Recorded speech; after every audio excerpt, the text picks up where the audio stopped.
High friends मैं स्मरणिका आपण मानक वेलकम करछि माय यूट्यूब चैनल माउनर लखे तारा मेरा रूम तक पाइछि केमिति छाड़ी देबी मु खाली तोते भाबुछि एटा होछि मो प्रेगनेंसी रहिबार जर्नी तो फास्ट मंथ केमिति थिला सेटा तो आपण माने बहुत सारा क्वेश्चन करछन्ते केमिति मु जानिली कोन हला तो आपण मानक आस्ते आस्ते आस्ते से सब करिले तो फास्ट प्रेगनेंसी थिला बोली मु जानि नथिली मते ଜାନୁଆରୀ ଜାନୁଆରୀ ଫେବୃଆରୀ ଜାଗର ପରେ ମତେ ସବୁ କିଛି ଅଜବ ଲାଗୁଥାଏ ମାନେ ବହୁତ ମାନେ ଭଲ ଲାଗୁନଥାଏ ତାପରେ ଆମେ ବି ଯାଇଥିଲୁ ଗୋଟେ ପାର୍କ ଜୟଦେବ ବାଟିକା ନା କଣ ତ ସେଠି ପାହାଡ଼ ଅଂଶ ଥିଲା ତ ମୁଁ ଚଢ଼ି ବି ପାରୁନଥାଏ କାରଣ ଦେହ ବହୁତ ଦୁର୍ବଳ ଲାଗୁଥାଏ ମୁଁ ବି ଆଙ୍କୁ ସେ ଭିଡ଼ିଓରେ କହିଛି ଆପଣମାନେ ଦେଖିବେ ଯେ ଆଉ ମୁଁ ଚଢ଼ି ପାରୁନି ମୋ ଦେହ କ'ଣ ଏତେ ଦୁର୍ବଳ ଲାଗୁଛି ମୁଁ ତ ଏତେ ଆଡ଼େ ବୁଲେ ତମ ସହିତ ଆଉ ସେମିତି କିଛି ବି ଲାଗେନି ଆଜି କାହିଁକି ଲାଗୁଛି ଏମିତି ମୋତେ ଭଲ ଲାଗୁନି ତାପରେ ଆମେ ବି ଏତେ ସେ ବିଷୟରେ ସିରିୟସ୍ ନଥିଲୁ ତାପରେ ଯେତେବେଳେ ଏମିତି ହେଲା ମୁଁ କହିଲି ନା ନାଇଁ ସେ କହିଲେ ନାଇଁ ଏମିତି ଗୋଟେ କ'ଣ ଅସୁବିଧା ଦେହକୁ ଭଲ ଲାଗୁନି ସେ କହିଥିଲେ ତାପରେ ମୁଁ ବି ହେଇଥିଲି ତାପରେ ସବୁବେଳେ ରୁମ୍ରେ ସେ ଡ୍ୟୁଟି ପଳେଇବେ ମୁଁ ରୋଷେଇବାସ ସବୁ କରିବି ଇଏ କରିବି ଘର ଦ୍ୱାର ଘର ଛାଡ଼ନ୍ତୁ ରୋଷେଇ ଘର ଆଉ ବାଥରୁମ୍ ମୋତେ ଗୋଟେ ମାନେ ବାସ୍ନା ହେଲା ଗନ୍ଧେଇଲା ଆଉ ଆପଣଙ୍କ ଭାଇନାଙ୍କ ଡ୍ରେସ୍ ଯେତେବେଳେ ସଫା କରିବି ସେତେବେଳେ ମୋତେ ସର୍ପ ବି ଗନ୍ଧେଇଲା ଗୋଟେ ଆଡ଼େ ବି ନୂଆ ସର୍ପ ଗୋଟେ ଆଣିଥିଲି ସେ ସର୍ପ ଆଣିନଥିଲି କେବେ ମୁଁ କହିଲି ବୋଧେ ସେଇଟା ଆସିଛି ବୋଧେ ସେଥିପାଇଁ ମୋତେ ଗ୍ୟାସ୍ ହେଉଛି ମୁଁ ଏତେ ସିରିୟସ୍ ନେଲିନି ଆସ୍ତେ ଆସ୍ତେ ସବୁ ଗନ୍ଧେଇଲା ତାପରେ ମୁଁ ବି ଜାଣିନି ନା ଏ ବିଷୟରେ ମୁଁ କାହାକୁ କିଛି କାହା ସହିତ ଏ ବିଷୟରେ କଥାବାର୍ତ୍ତା ହୁଏନି କି କିଛି ବି ହୁଏନି ମୁଁ ଜାଣିନି ତାପରେ ଜାଣିଲି ଯେମିତି ମନେ ହେଲା ତାପରେ ଧବଳେଶ୍ୱର ଯାଇଥିଲୁ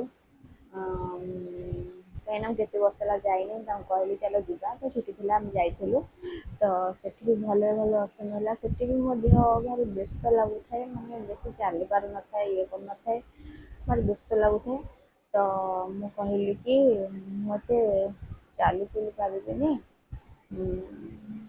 ଚାଲ ପଳେଇବା ତ ଏମିତି ହେଇକି ସେଠି ବୁଲାବୁଲି କରିକି ଧଳା ମନ୍ଦିର ବି ସେ କ'ଣ କି ମନ୍ଦିର ଗୋଟେ ଭୁବନେଶ୍ୱରରୁ ସେପଟେ ଅଛି କଟକ ଭୁବନେଶ୍ୱର ରୋଡ଼ରେ ତ ସେଇଟା ବି ବୁଲିକି ଆସିଲି ଦେହ ବହୁତ ବ୍ୟସ୍ତ ଲାଗୁଥାଏ ଏମିତି ଗଲା ତାପରେ ମୋର ଗୋଟେ ସାଙ୍ଗର ଆନିଭର୍ସରୀ ଥିଲା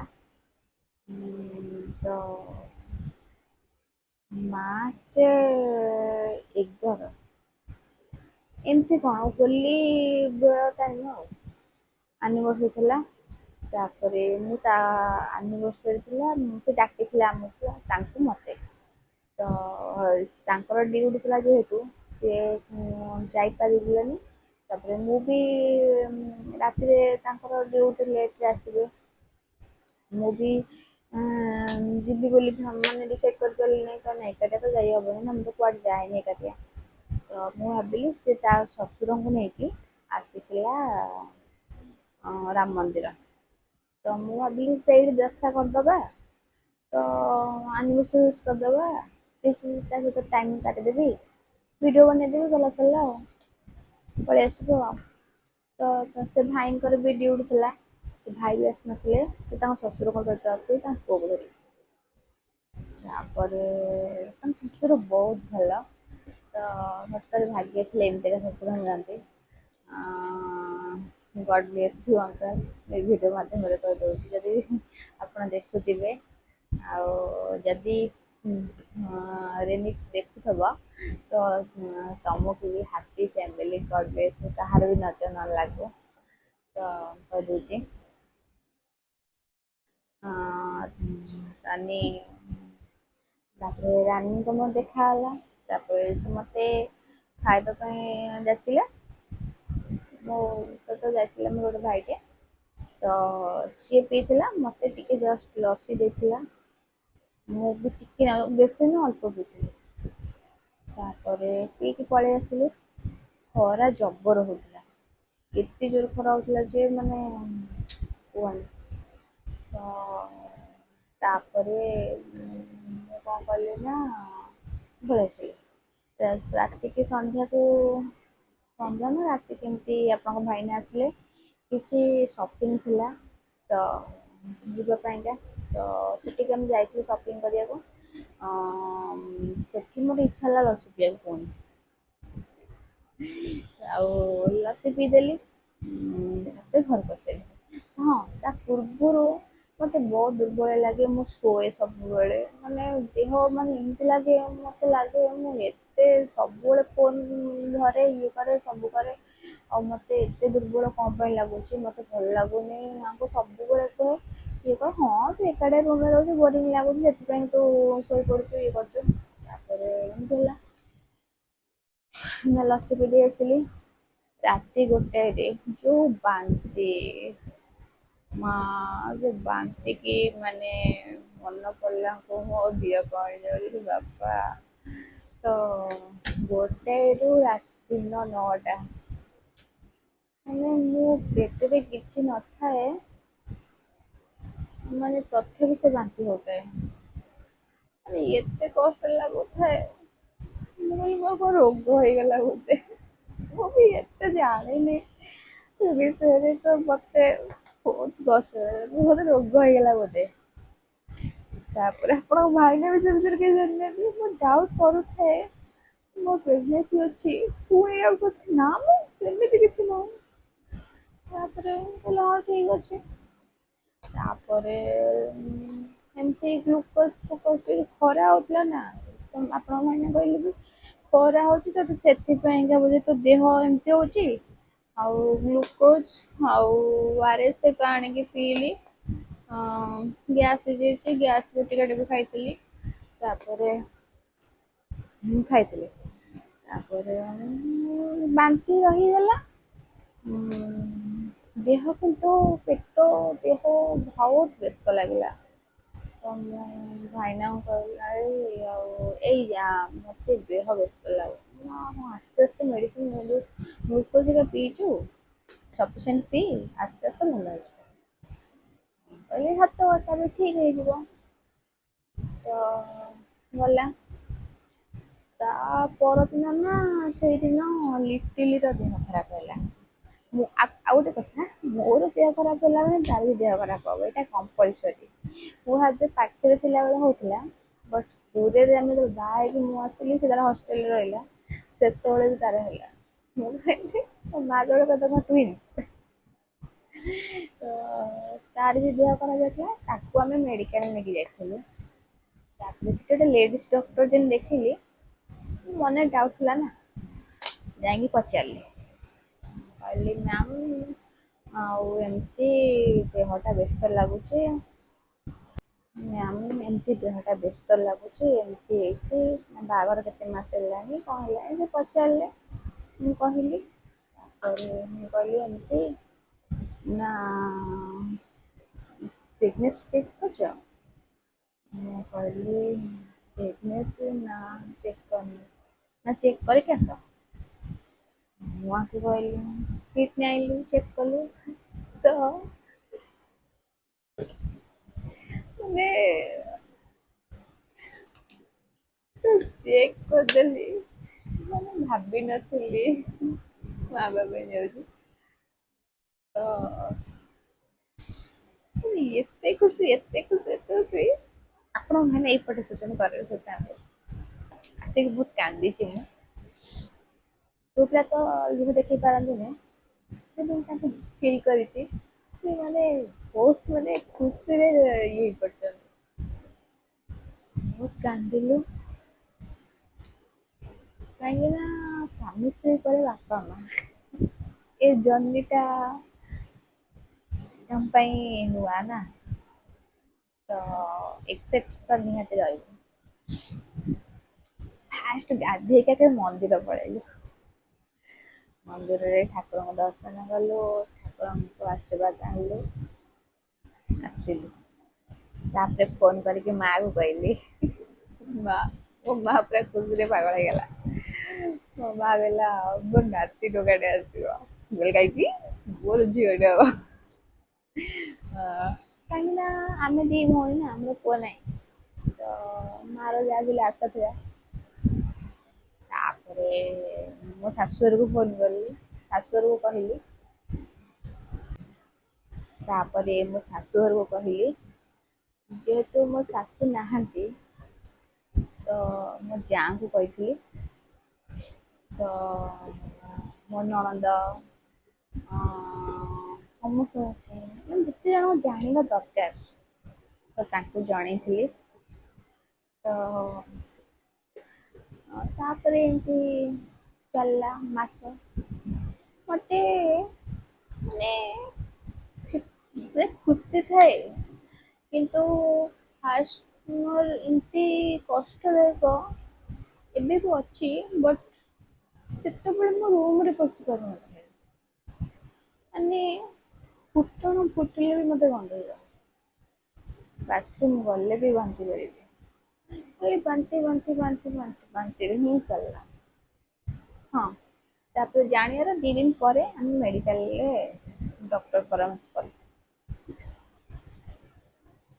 ସମରେ ହିଁ ଦେଖଉଛୁ। ତ ତାଙ୍କର ଚିହ୍ନା, ତାଙ୍କ ଘର ପାଖରେ ମୋ ଶାଶୁର ଗାଁର ଚିହ୍ନା ଅଛନ୍ତି, କି ତାଙ୍କର ବି ଜଣେ ଚିହ୍ନା ଅଛନ୍ତି। ତ ସମରେ ଦେଖିବା ପାଇଁ କହିଲେ, ତ ସମରେ ଦେଖଉଛୁ। ତ ତାପରେ ସେ ଭଲ ଡକ୍ଟର ବହୁତ ଭଲ। ତ ଏମିତି ତାପରେ ବାନ୍ତି ଉପରେ ବାନ୍ତି, ମାନେ ଏମିତି ଯେ କୁହନ୍ତୁନି। ତାପରେ ଫାଷ୍ଟ ଅଲଟ୍ରାସାଉଣ୍ଡର ଦେଇଥିଲେ। ଅଲଟ୍ରାସାଉଣ୍ଡ ରିପୋର୍ଟଟା ଏବେ ଦେଖେଇଦେବି ଆପଣଙ୍କୁ।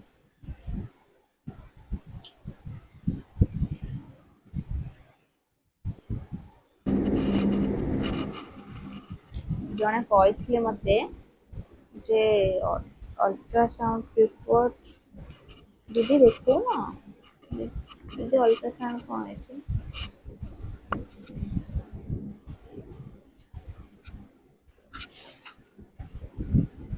ଦେଖନ୍ତୁ, ତ ଅଲଟ୍ରାସାଉଣ୍ଡ ରିପୋର୍ଟ ତ ଫାଷ୍ଟ ଅଲଟ୍ରାସାଉଣ୍ଡର କରିବା ପାଇଁ କହିଥିଲେ। ତ ଯୋଉଟାକି ଆମେ କରିଥିଲୁ। ତାପରେ ମାସେ, 2 ମାସ, 3 ମାସ ଖାଲି ବାନ୍ତିରେ ଗଲା। ମାନେ ଏତେ କଷ୍ଟ ଲାଗୁଥାଏ,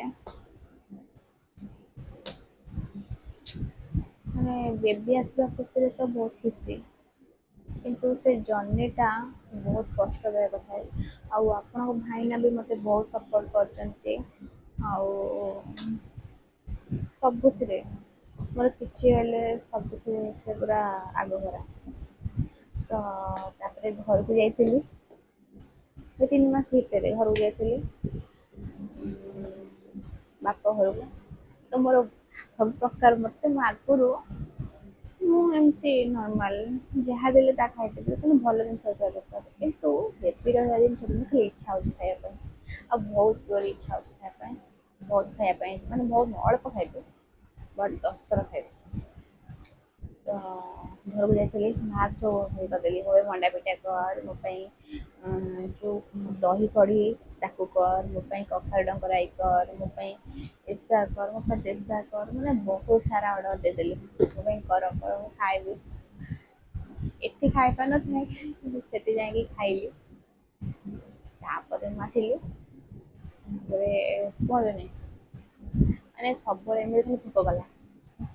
ମୁଁ କହିଲି ମୁଁ ଏତେ ଖାଏନି, ମୁଁ ଯଦି ରାଗିଥିବି ଗୋଟେ ଗୋଟେ ଦିନ ବି ଉପାସ ରହିଯାଏ।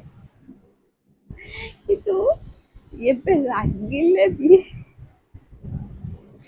ଆପଣଙ୍କ ଭାଇନା ସ୍ୱାମୀ ସ୍ତ୍ରୀ ଘର କରିକି କାହାର ଝଗଡ଼ା ନାହିଁ।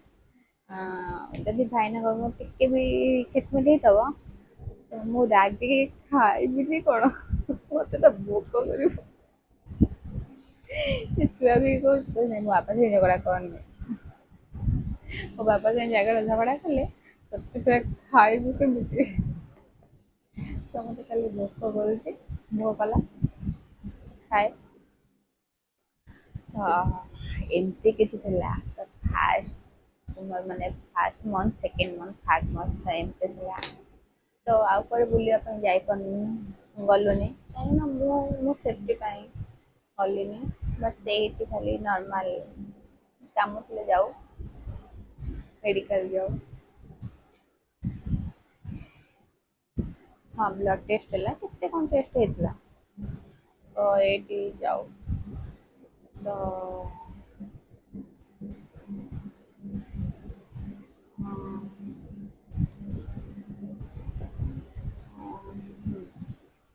ତ ଏମିତି କିଛି ଥିଲା ତ ବହୁତ କିଛି କଷ୍ଟ ଅଛି ଖୁସି ଅଛି ସବୁଥିରେ ବି ଚାଲିଛି। ଆଉ ଯାହାକୁ ରଖିବେ ହରି ତାକୁ କିଏ କରିବେ ବାରିପାର ଖାଲି ଡାଇଲଗ ନାହିଁ। ତ ମୋ ଛୁଆକୁ ଯଦି ଠାକୁର ଘଟ ଘୋଡେଇ ରଖିବେ ତ କେହି କିଛି କରିପାରିବେନି।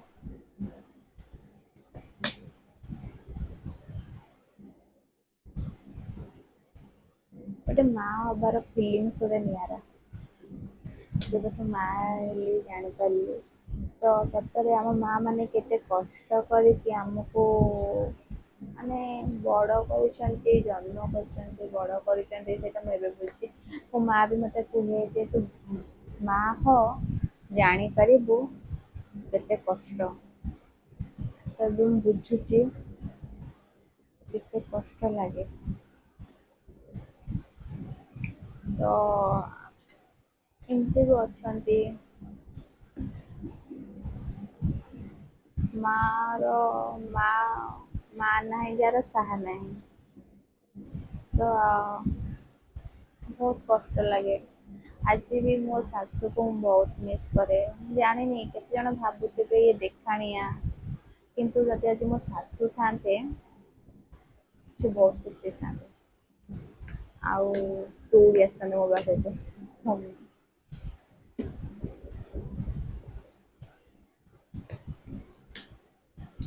ଆଉ ଜାଣିଛି ମୋ ଯଦି ଝିଅଟେ ହବ ମା ଆସିବେ ମୋ ଶାଶୁ ଆସିବେ ଆଉ ଯଦି ମୋ ପୁଅ ହବ ମୋ କାଳିଆ ବାପା ଆସିବେ କାହିଁକି ନା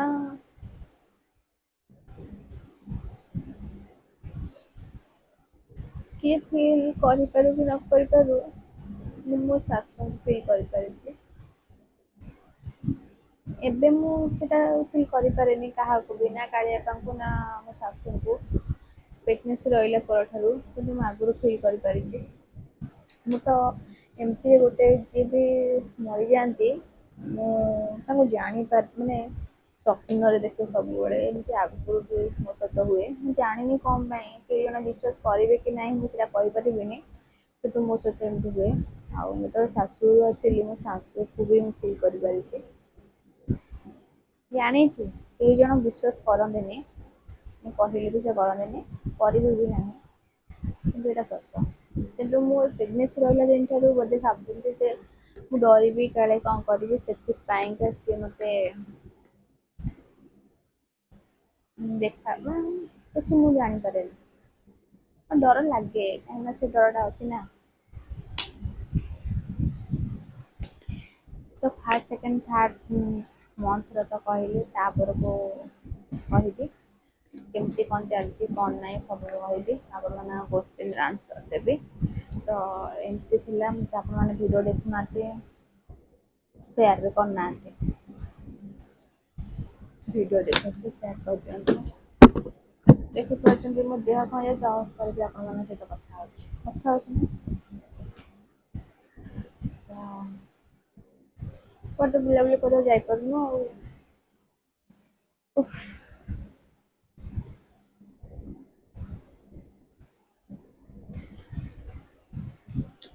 ଏମିତି ତ ରହିଲି ଟାଟା। ବାଏ ବାଏ, ଜୟ ଜଗନ୍ନାଥ, ଜୟ ମା ଶାରଳା। ନେକ୍ସଟ ଭିଡ଼ିଓ ଦେଖା ହବ ଆପଣମାନଙ୍କ କୋଶ୍ଚିନ୍ ସହିତ ଆଣ୍ଡ କିଛି ଜର୍ଣ୍ଣି କି ଡେଲି ଲାଇଫ କିଛିଟା ତ ରହିଲି। ବାଏ।